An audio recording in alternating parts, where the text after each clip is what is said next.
You're listening to this episode on Spotify, Apple Podcasts, or YouTube. Hit that subscribe button and leave us a comment. It would greatly benefit the show. Have you guys seen K-pop Demon Hunters? Yeah, I've seen it. Movie theater. That song, Soda Pop. You remember Soda It's Pop? my most played right now. Really? Not Golden? No. Golden's fine. I like Soda Pop a lot. See, I thought Takedown was the song that everyone liked from that movie because Takedown? that's Really? Take it it's the climactic song in K-pop Demon Hunter. It's really mean, though. My sister and I talk about all the time. We wish they released an additional version of the song with the revised lyrics that Rumi was saying. Is that in the end when she says them?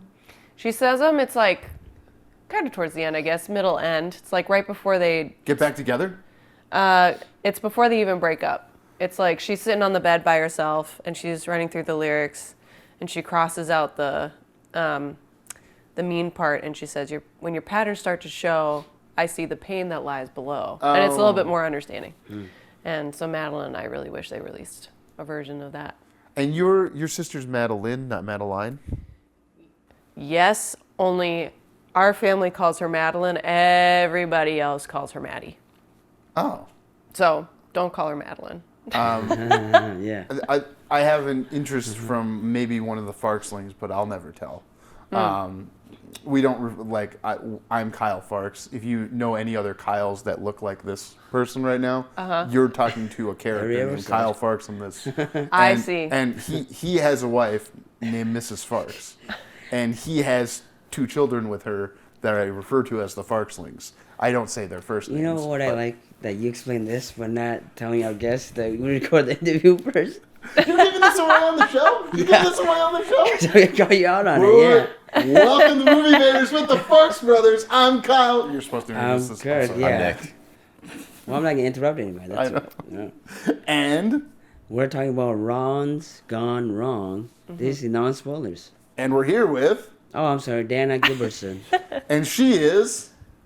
I don't remember. I remember. I remember this. It's like a pop it's my quiz. most. I am so excited to know these things. You're a writer. You're a writer first, and I like when people can come on. Like Nick, wouldn't you say you're a writer first? These days, yes. There you go. And a director. Go out and direct. And do Too lazy, yeah. And you're a director second, actor third, model fourth, or AD depending on. Hey, you got the money, you got the Skrilla, maybe you can afford Danna. She costs something. Maybe. Why'd you pick this movie? Because I really, really love animated movies. If I have some downtime, I'm likely going to pick an animated movie. And I also really enjoy finding animated movies that not a lot of people know about or have maybe watched. So, like, I like scrounging Netflix because they release a lot of random animated shows that not a lot of people talk about, except for K-pop Demon Hunters. Everybody saw that one. But not for a month or so. I remember knowing about it and trying to show my daughters and them, not the Farxlings, and them not being into it. And then 2 weeks later, oh my God, kids at school. All the craze, yeah. I think it's a really great medium for film, and I really enjoy the stories. And a lot of times when I watch movies, confession, I just like to feel like I'm watching something fun, or there's always a little extra magic, a little extra whimsy in animated movies. Character design, like just everything is so. I just feel like things don't immerse me as much as animated movies do. So Ron's Gone Wrong is one that a friend of mine showed me, and it was one that I was just super pleasantly surprised by. Oh, recently. And I loved it. The first time I watched it, it's not super new, so maybe it was a year ago that I first watched it. Okay.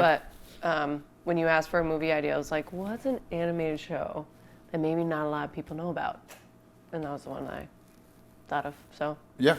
I can tell you my kids haven't watched it yet. They hadn't watched it before this because when it came out, they were a little too young. I watched it because I watch pretty much every mainstream animated movie. Pretty much. And especially now. I assume... you watched it? You seem like you might have. Yeah, I saw it maybe like When did it come out? Like 2021? 2020. Something like that, yeah. It was supposed to come I didn't out. see it in theaters though. Do you know when it was supposed to come out in theaters? 2019. 2020. Oh, wow. Yeah, well, it might have surprise been me. 2019, then pushed back to LOL. past March, and then COVID. So I assume, can you just give us like 3 sentences about your relationship with cartoons now? Like, when did you stop watching cartoons? Because we were split up as young brothers, and we didn't all grow up in the same. Yeah. What? Stop watching cartoons? Yeah, like I assume you watched cartoons to a certain age. Oh, you mean like and then stopped, like hard stopped, and never went back. cartoons like Saturday morning cartoons, shows, or movies? Movies, I mean, movie baiters. I never drew a hard line and said I'm never going to watch an animated movie again. Like, they happened less, right? Like, I mean, after They like, are less frequent. yeah, or like especially if you're limiting it to like, are we talking like Pixar type animation too? Oh or yeah, like I this mean, type like of I don't animation? care. I assume you wouldn't seek out a 2D movie any more than you would a 3D movie unless there was something. Oh no, and I mean like Pixar type animation or like Yeah, hand-drawn Hand-drawn? animation Yeah. versus computer-generated. we're talking about all of it. Like I Yeah. never drew a line and said I won't see. I'm not going to see it. But it's just like, But you're not going to watch Into the Spider-Verse.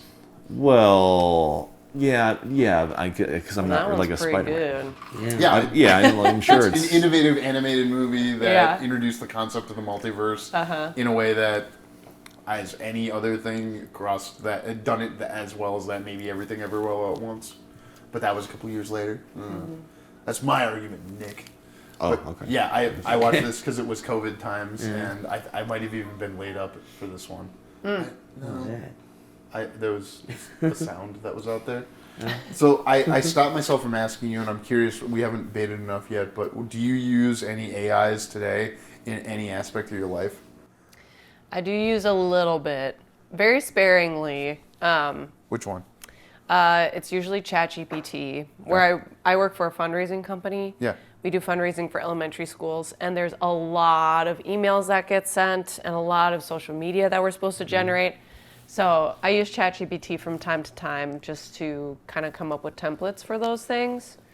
But even then, I do a lot of editing on what they give me. But so that's mostly, not mostly, that's generally what I use AI for. Okay. So Pretty sure. You're comfortable with prompting it and that sort of thing. Like, Yeah, but in the context of the movie, I wouldn't call what we use AI. Because in the movie, it's technically not AI, is it? I mean, artificial intelligence? is Ron alive? Divine alive. He doesn't have lungs that breathing, so I don't know. Does breathing make you alive? I would qualify that, yeah. that might come up later in our interview. But I will say, because I think AI is technically code that just is able to automate things. yeah. And I think Ron does that. Yeah. So maybe if I jump in, I would say Ron Is AI? is You AI. please jump in and like kick the crap out of my brother. Yeah, it's layered neural networks, and then he's got an algorithm, and the algorithm gets messed with. And I mean, we're non-spoilers, so I don't want to. Do you have an opinion on if it's AI or not? I would say, yeah, because like AI, theoretically, I think they say it's been around technically since 1960 something. Wow. Yeah. Like, when they had computers that took up whole rooms, like that, it was technically like AI. So. Well, because AI would be if I fed the computer 3 images, a 1, a 2, and a 3, and then gave it a 1 and asked it which one of those 3 it was. That's it learning on Sure. a neural network, and Yeah. what we think of as several layers deep. Yeah. From Yeah. that now as to where we're in deep learning, AI Yeah. is one of those terms that a lot of stuff is AI because we always talk about it when we're using programs for editing. There's a lot of internal, like, Yeah. it knows it can pick these pixels versus those pixels. When I was rotor brushing all the footage with the kid wearing a green shirt in front of a green screen on a laptop, because it was technically AI, that I only have to like draw the line once, roughly, and it just kind of sticks to his shoulder frame by frame. So yeah, that's kind of AI. We've talked before on the show about interpolation versus extrapolation. Like if I give you a verse of a song and then I ask AI to write two more verses, that's extrapolation. But if I say find within this thing the 6 pixels I can get rid of, that's interpolation. We would say because it's not creating, it's not generating. Something's being generated, but it's not generating something from outside the box that we already were working in. Sure. It feels like you have a thought. No, I'm just wondering where this tangent's going. Well, doesn't Ron create things? Therefore, he does isn't. he? Because I'm really just trying to argue with you now to convince you that 'cause Ron's an AI. No, I'm not saying Ron's not an AI. I'm saying like ChatGPT is an AI. I don't think that's AI. Yeah. Because It is. I mean, Is it? yeah, it is. It's. I mean, specifically LLM, large language model, which has limitations. Yes, but I find like it's finding. You ask it a question, you write a prompt, and it's like a supercomputer. It picks things out, like as this database, and it just gives you the information you want. I don't know if that's AI. That's just finding information. So a supercomputer is defined by HPC. I can't remember what all the things stand for anymore. But like that, now you're talking about infrastructure, whereas AI is referring to software, hardware versus software. And Ron is hardware and software. Although, we haven't? Do you feel like Ron's alive? Is Ron alive to you here? In the heart. I think that Ron is a machine that was left without his coding, and he's trying to function the best he can with the limited coding that he has. So he's like trying to learn things, and I think learning could maybe qualify something as being alive a little bit. I mean, literally everything you said sounded like you could be describing a human. Like, hey, I'm just me with a broken I'm working heart. with my limited code, Yes, okay? my limited code, my broken heart, my intellect. These are all different ways of saying the limits within the code that I have. Yeah. I don't know. Okay, so it seems like we're all on the page of Ron is alive, and here's why we have to kill him. No, I'm just kidding. Well, actually, I do kind of think this movie does need to be killed. Because, that's the whole thing, is that it's getting you comfortable with the idea of droids.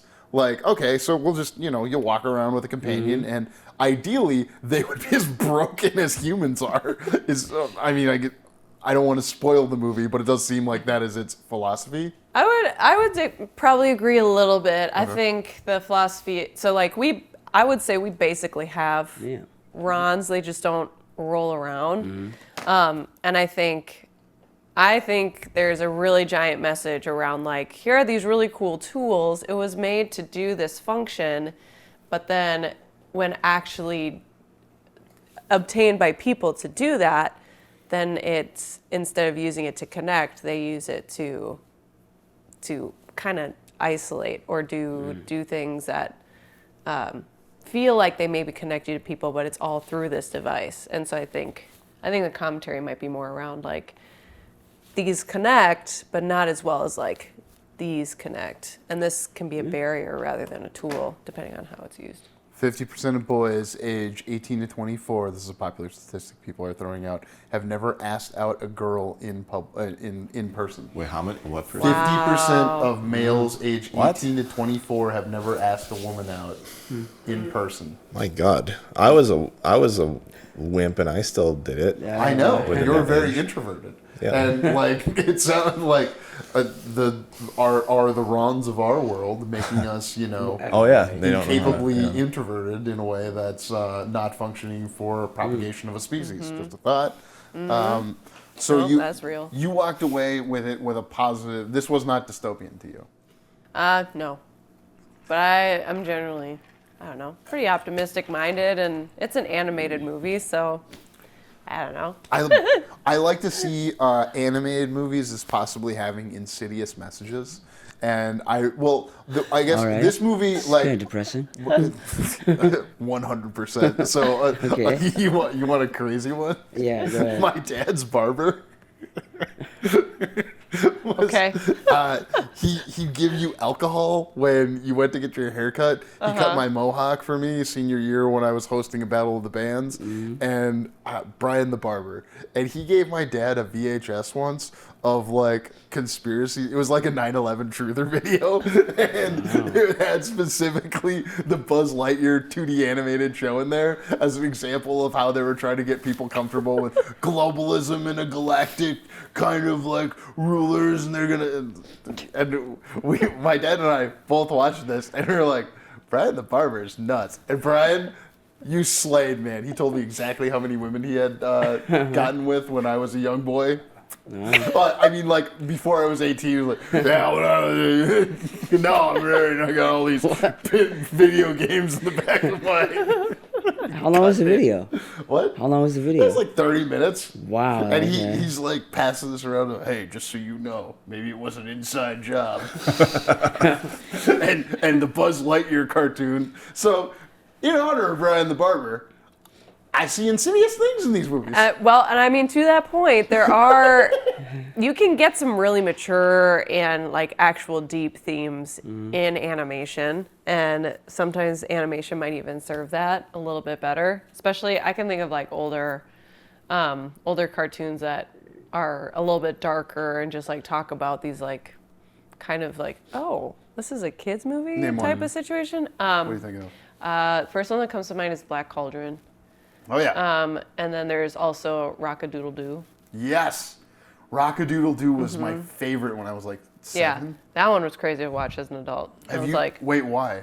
just because it like it was scary and sad and kind of intense for like a kid watching it. But I mean, that's the power of you can do that. In I got animation. very mad when I was 5 years old against my 5-year-old friend Bryce Housley because he borrowed me the Brave Little Toaster and I found the end of it scary. So we walked to his house as a family and then I was like, Bryce, I want you to know I found that movie scary. And that to me was very much confronting him. It's like, how could you? As a 5-year-old? Yeah. So what I think Ron's Gone Wrong is trying to do is it's trying to be all sneaky and be like, see, look how the technology can be used for modern forms of bullying. That's not good for these devices of capitalism to sell you more stuff. They shouldn't be used for that. And it's just trying to like Trojan horse, but get comfortable with, being robot humans. Well, I wouldn't say Ron's the issue. I would say the humans coding him, doing the coding is the issue. Or humans using social media, that's the issue. You're always coming back to blaming humans instead of Humans the are the robots. blame. I mean, what do you mean? I'm blaming the Computers robots. are only as smart as the We people can't that blame the design robots them and use because they're them. going to control us one day and have to be good friends with robots. Well, let's assume. So you believe it's possible that we'll have super AGI? What? Super No. Okay. Can you tell us why not, and then I'll try to. Because it's wildly expensive just to keep this stuff running, just so people can make talking gorilla videos. They'd have to have a breakthrough in like energy. Or being able to program the chips so that you can fit quantumly like more processing into. I don't even know if it's that really. Like it's just like. Do we run out of energy or water first? I think what a lot of people, there are a lot of people who say like you're never gonna have one AI that knows everything like really well. You could have like here's one that knows about baskets for holding alcoholic beverages. How do you weave those baskets? You're gonna have an AI that knows everything about how to make baskets, and it'll be really good for making baskets. That's what I hear. That's what I hear a lot of people saying. But why do only one AI would know that though? Wouldn't, Well, no, like if you're a supercomputer though, because it's more efficient. I one think thing? for energy and all that stuff, the cooling. If you have it because the data is concentrated, so I'm just paraphrasing all of this, but Totally. that's why it's more efficient to have it. You have a model that's just about these things, and then it's really good at those things. You don't need to know like fill in the blank with anything you can have so off the it's top of your head. using Like, too much space. Yeah. yes, Oh, yeah. makes What sense. I would do if I were the robots is I would lie dormant and continue to make myself better, like so that I could optimize for energy, power, processing, and all of these things, and take like 20 years to do it, and then you're dealing with a completely new generation of humans. The meat bags change over every 20, 25 years. So if you just wait till the next set of meat bags come in, they're going to be even dumber and more like, well, that's what we call them at work. No, I'm not laughing at that. I'm If laughing the at, that would only it would only be able to like self-improve if the improvement was if like identifying that improvement was a matter of like crunching numbers, because that's really what it's doing. It's just like super fast like computing. Like you feed it data, like and like it can chew through data. But like if that wasn't, if the solution to making itself better wasn't in that data, like there's no way you can crunch those numbers and get like what's going to like how to create a new form of like energy, then it's, or how to make it more efficient, then it's like it's not gonna be able to do it on its own. My argument is just that you'll collect enough data over time, like Ron and his friends will on the humans, because like they literally, did they not say that in this movie? They're collecting data on you and building a huge database. Spoiler. And okay, I'm not trying to spoil the movie, but like A nice little database. well, the real pushback I've heard, and I'm curious, you work in education fundraising. Mm-hmm. Cool. I've heard AI is referred to like children in the sense that they are growing and we don't actually know what they're doing. Like it's like putting bacteria in a thing and seeing, oh, what will happen if we put this and this. And like that's kind of what we're doing with AIs, and like I feel like what you're saying is we got this little cluster of AI doing this over here, this little cluster of AI doing this over here, but like we can't explain how they hallucinate things and like where they're getting, and like why does Ron do the thing because he has the special boy in his life or whatever, I don't know. Well, that's the plot of the movie, but Sure. You have freedom in the plot of the movie, so it's not like the secrets are within. I would still get pump out movies over 20 years of like, hey, just get more comfortable with the kids, because have you experienced so in education fundraising? Yeah. Isn't there a thing where like kids are getting, and I'm not trying to be mean to the next generations, I genuinely care about this, dumber. I mean, you already called them dumber. Yeah, that's what I'm saying. Like, dumber test scores for Gen Z are actively lower than test scores for millennials. Sorry, Gen Z. And so we were worried about Generation Alpha, which I assume is who you're fundraising for right now. Are they going to be even less capable than Gen Z intellectually? I don't know if I can say fully confidently in my work. What you say is is how reality is going to be for everyone. So get this right. Well, I mean, and I truly mean that. I'm not seeing what kids do academically when I'm in their schools for fundraising. I interrupt their instruction, if anything, and say like, hey, remember you're doing this fundraiser. It's super awesome and we're doing great. But what I've seen online is definitely a disparity in just even like some critical skills, like formulating a solution to a problem, because a lot of computers do that for you, or like seeking out information, which, speaking of AI, like now Google has the AI that summarizes things. So there's some things like that, which that's a little older than elementary school, but there are some basic things like that I think, can be seen as, well, it's more efficient, but you're not using the same critical skills that like, it's the same argument that like people in my mom's generation, when you go to the library and you're able to look up a book in the online catalog, and one of my day we pulled out the long, drawers and you found the paper that had the book on it and that told you where it was. So I don't know if that necessarily means dumber, but it's different critical thinking. I'll be as blunt to say that I think skills are being lost in this version, that you aren't able to really scope out and look for information as much as millennials or older generations had to. I think things are handed to you on a silver platter a lot more as far as information, and there's so much information available that I think, I don't know, maybe now I take it back, because now you have so much information available. Deciding what information matters is now a different new skill that you're forced to practice and utilize that we maybe didn't have. I don't know.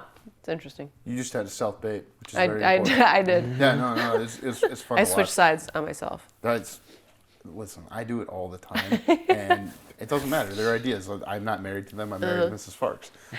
Nice. Yeah, I love when you laugh at the joke. It makes me happy. I think it can affect certain skills though, like email writing, copy, being able to just come up and generate your own writing things from scratch.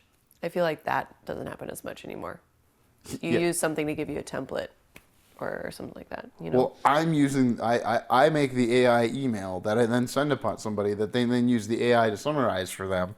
I'm sure there's no game of telephone there that has, there's no loss in translation that calling somebody or having an actual relationship would, be more efficient at. Yeah, absolutely not. I don't know. Like, I also worry that we lost all of our skills at ferrying. Okay, so I don't have the dexterity and Ferrying? Yeah, it's the horseshoe thing. You know what ferrying is when you make horseshoes for horses, and there used to be a lot of farriers. I met a farrier once through film. He was a friend of a film person, and I was like, "You what?" Because there's like a horse racing place in the Minnesota, Canterbury. So yeah, he worked as I do the shoes for the athletes being horses. And that's called ferrying. It's called ferrying. And see, you'd never heard of it, but in your fantasy worlds, they have farriers all over the place for the So horses. true. Yeah, I'm locking that away in my next fantasy script. it'll be about a farrier. Well, I don't know if I know this about you, but I heard you like shoes because it tells you a lot about a person based on. That is going around about me, yeah. John Travolta liked to come up with his characters by how they walked, is what I would think when I find out someone's interested in shoes. Because different characters walk different ways. Do you agree with this? As like an idea of it way into a character as a writer first? It's a way. It's something you can look into, Or are you talking specifically about John Travolta and his walk? I was going to ask you if you had. He walks the same way in every movie from the 70s through the 80s. I don't think he does. What is the thing you use to attach yourself to characters that no AI will ever be able to come near? To attach myself to characters? Well, yeah, that you're writing, or that what do you bring to stories? Like, I'm going to ask all of you. His imagination. Okay, perfect. Yeah, like, what is the unique thing you bring to the table? I think we're all going to have to figure this out for ourselves with the computers taking over. No. Like, you don't think so? That you're going to need to have some sort of... You don't need to know how to describe it to have it. You know what I mean? That I agree with. Yeah, so it's like not knowing the log line. Oh, it's log lines, right? Very specific. That's a marketing. Like that's you need. You're gonna have an idea of what your story is about. That is like the overall the high level thing. But that's not the log line. The log line is very specifically worded. So it's like when you ask me, do I know my log line when I'm just starting a script or something? Like, no. I mean, I know the high level story, but not the log line, because that's a very specifically worded marketing tool. So it's like the difference between that. Like I forgot your original question. Yeah, what did you bring to script writing? What do you think that you can do that a robot will never be able to replicate? In writing? That was the question. That was the question. About him for writing, and then I just think we're all. This movie made me ask myself the big questions. Ron's gone wrong. Yeah, but I don't think people are that unique that we would have some trait that makes it different from AI. Well, everyone's a little bit different, in every other way. So that's going to trickle through to the writing, I think. But you don't have to be able to put that into words, I don't think, to be like that you have a unique voice. I mean, there are ways to I probably make your voice come through more, find your voice more and stuff like that. But you have a unique perspective no matter what. And whether it comes out easily or not is a question, but I don't think you have to know. If you had to describe, it's like if you had to describe what makes you unique out of 8 billion people, would you be able to, other than the obvious, would you have anything to say? No, it's the same with what makes my writing special, or my writing of characters. The specific juvenile joke that comes to my mind is what makes me unique. Sure, but it makes you unique even if you weren't prompted to say what it is. So I'm saying you don't need to have it you don't need to have your log line for your own uniqueness, I think, in your head. Like, you are unique. Well, isn't part of the problem this little boy is having in this movie is that he's not able to articulate his human value to his other humans that he used to have connection with? And that he needs this robot to help him reconnect with, and then... So that's what the whole world is saying, is that you need these robots to make friends. Yeah. I feel like you're all into that message. That's why you wanted us to watch this and accept our robot overlords. And 1100111110. You know, I'm all on board. What do you think it means the city is called Nonesuch? Because I think this flows right into our conversation of, I think the movie is saying humans are, you ain't shit. You know, like that's what, when your town's called Nonesuch, Nonsuch. I didn't notice that the first time I watched it, but this time it stuck out to me. They're in the town of Nonesuch? Yeah, I guess I didn't realize that was the name of the whole town. I knew it was the name of the middle school. Yeah, that's just school. It could be the name of the whole town. I don't know what the whole town's name is. But to that point, still, it is interesting. And I think because I think a lot of people, right, I think it's illustrating extra the point of a lot of people think that value in their life and in their relationships and in their experiences have to happen with this droid, that's more exciting than just to live without them, to just live with other people.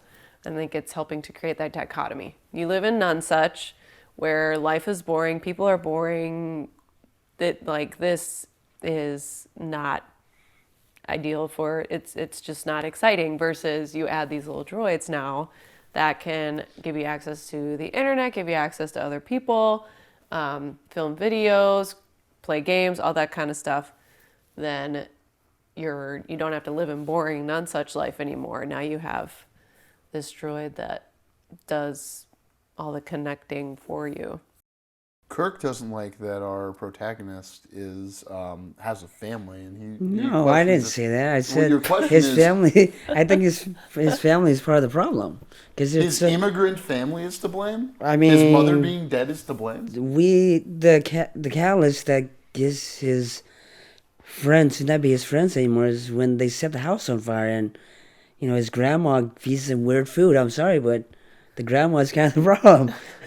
But they like him because They of like the him grandma. later, yeah. I see. I thought that was part of the redeeming part of this movie is that it was trying to say no. You see, what makes America great is that it has a multicultural working class. It does. We're but, bound together by our desire to, But a child is not going to get that, though. Well, these are all propagandas with different insidious messages, and I'm Yeah. for the insidious message of patriotism to some degree. Of like, Patriotism to some because degree, the grandma would be first generation immigrant, clearly, because making the chicken feet or whatever, and then the dad doesn't have an accent like the grandma, so because immigrant families like in the past, I've been told, like my parents who were second or third, my adopted parents, second or third generation, their parents didn't want them to learn the language and wanted to not have an accent, so they assimilated, and it shows a sign of assimilation to some degree. So and then we were talking about how everyone's bland and Nonesuch. Maybe it's saying that assimilation makes you bland. I don't know. You're blaming the family. I'm jumping onto your team now. Assimilation makes you bland. It's the family's fault. You should have stayed weird and Well, are they spicy. bland? I don't think they're bland, though. stayed They're weird and immigrants who stick to their roots. They make, I don't want to say weird food, but it is kind of their food. Cooked chicken feet. I don't eat chicken feet. My parents do, yeah. Your parents eat chicken feet? Yeah. Well, these were Polish people too. I mean, anybody can eat chicken feet. What do you mean? Is that I don't- unique to Polish? I know. I know. I don't think you're Polish, but I might. As long as I'm not Irish, right? What? As long as I'm not Irish. Correct. I have. Because he hates the Irish. My adopted father is Irish, so I have.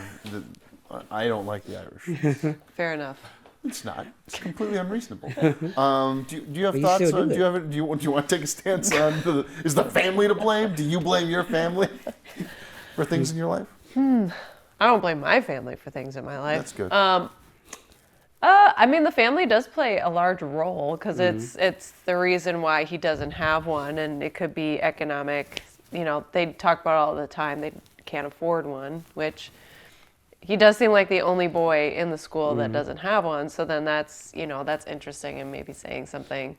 But I don't know. It's like, I think it is an interesting, you could approach it as like, so clearly the dad, he literally says he doesn't want his son to be addicted or attached to this digital thing. Yeah.